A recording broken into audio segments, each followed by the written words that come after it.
Guys, ito nga pala yung patukan natin. So wala tayong lagayan. Patukan natin sa ating tandang.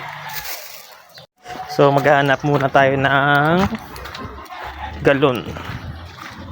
So, ito nga pala yung nakita ko, guys. Ayan. Ito yung gagamitin natin. Ito nga pala yung napili natin galon, guys.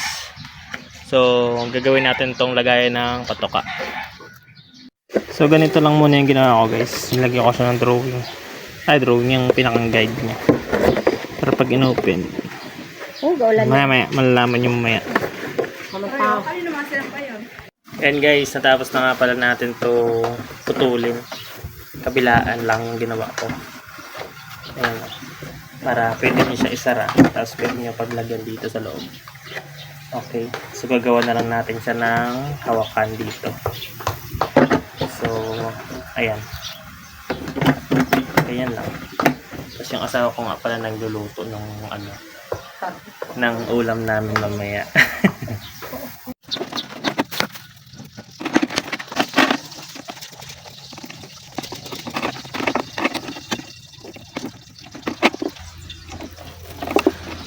Yan, okay na. So ang gagawin naman natin ngayon, guys, is ilalagay ko na yung yung patuka. Ito. So bali imimix ko na lang siya siguro. Dahil sobrang dami pala yung nabili kong ganitong flat patuka. Corn crack. So mix ko na lang. Saling ko muna yung kalahati nito. Yan. Yan. Tapos yung kalahati ulit nung aking binili na hagibis. Ito, hagibis kasi ang tawag dito. Yung parang pinakang special niya. So, lahat ko na to.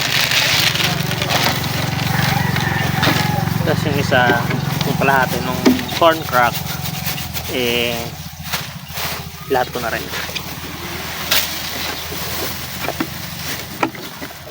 So, ganito lang kasimple.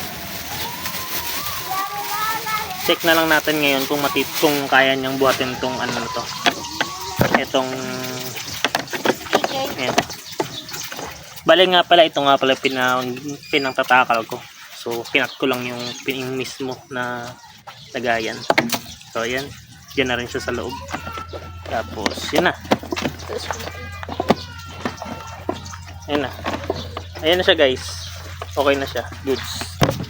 Palike nyo na lang, guys, kung nagustuhan nyo yung video natin na tutorial. Thanks, bye!